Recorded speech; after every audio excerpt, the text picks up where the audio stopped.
On our way back to Harmony from Tsari, we made a slight detour to the site of an old fortress known as Tsari Mali Grad. It is about 53 kilometers south of Sofia and has plenty of interesting things there.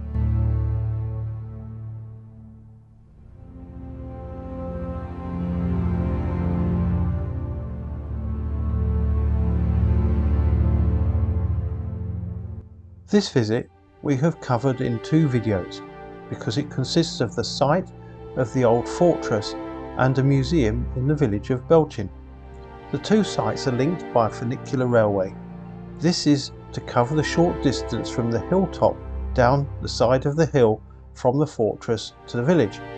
Strictly speaking, it is actually more of a cable car as it is pulled or lowered by use of a cable and counterbalance. When we arrived, we had come up from the main road to the top of the hill and parked in the unsurfaced area. It is here that there is a wooded area which you can walk through to the fortress. You can, if you like, take the made-up path or a wooden suspended walkway. It seemed to us more fun to take the suspended walkway. However, you do need to be careful because some of the slats are loose or broken.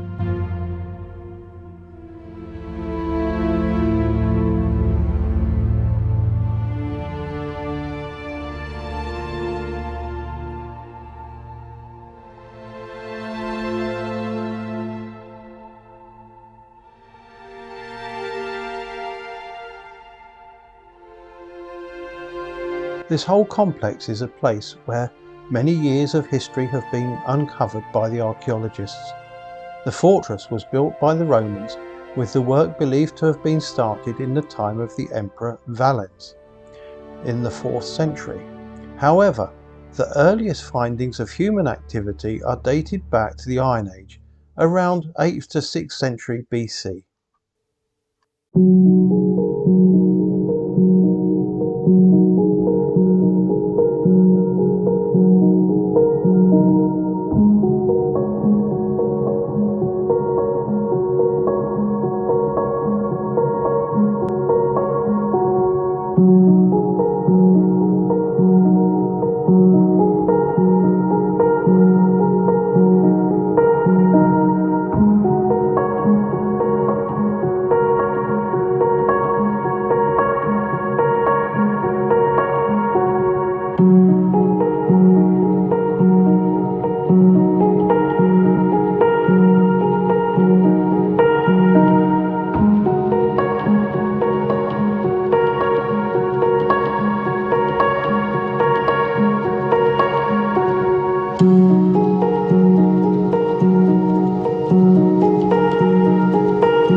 Until more recent times, the fortress was hardly known, and when the archaeologists came, it was found that treasure hunters were gradually stealing the treasures that were discovered.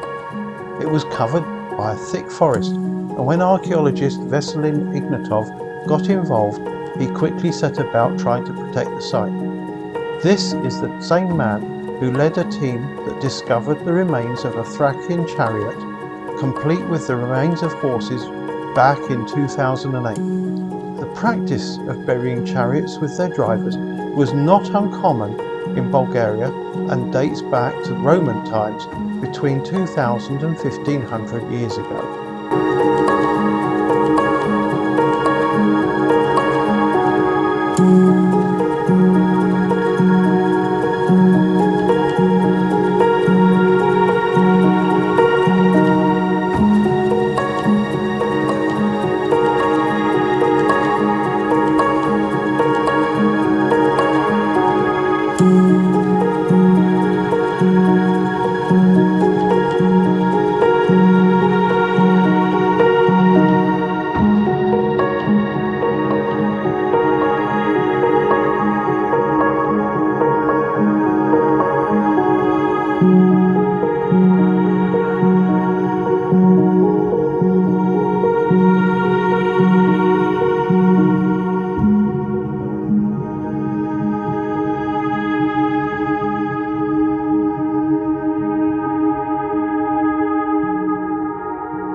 The first building we went into as we entered the complex was the medieval church of St. Petka. This small church has been well restored. After the church we went into each of the towers, which again have been restored. Inside these towers are artifacts laid out for visitors to see. There are old coins and weapons along with pottery and even a replica of a carriage which would have been pulled by horses.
There is a fairly large area in the fortress where today you can sit down and relax while exploring the place.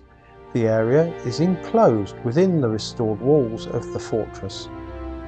Once we had explored and enjoyed our time at the fortress, we decided to go down to the museum at the bottom of the funicular. You can see this in part 2.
With such a long period of activity here, there have been found numerous artifacts spanning this long period. You have to pay for entry to the fortress, and you can also at the same time pay to use the funicular as a return trip to the village of Belchin. However, if you wish, you can also get the exercise by taking the footpath. Needless to say, it is quite steep.